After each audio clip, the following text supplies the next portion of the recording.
It's a historic day in Canada.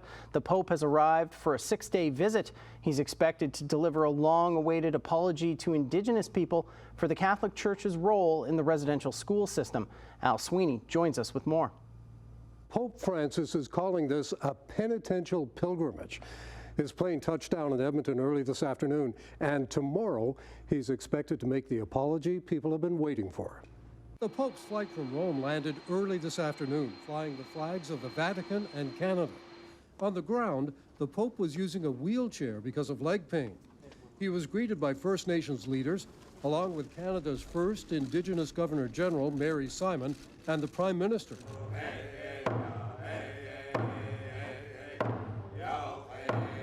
The Pope exchanged gifts and chatted briefly with Native leaders.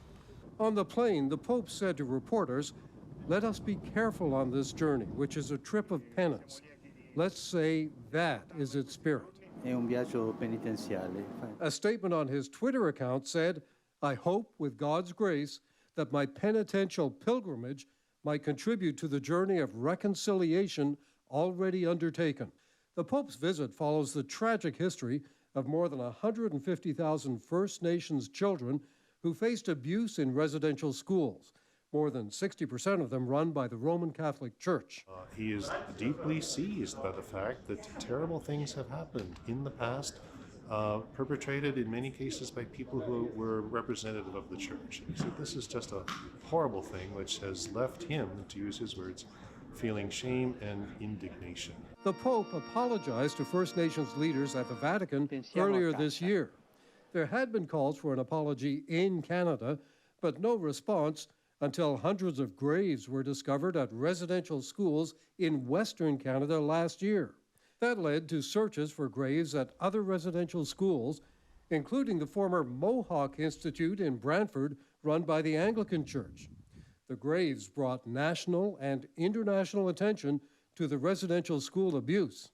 As a mother, as an Indigenous woman, I really think a lot about what would have happened to my child when had I been born 100 years ago.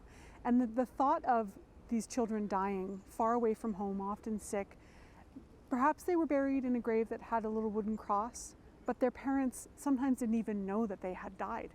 In Edmonton, the Pope was scheduled to rest today, then begin a series of meetings this week.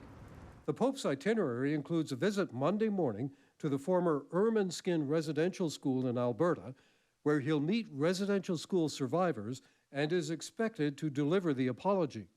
On Tuesday, he'll celebrate an open-air mass at Edmonton's Commonwealth Stadium, with up to 65,000 people expected.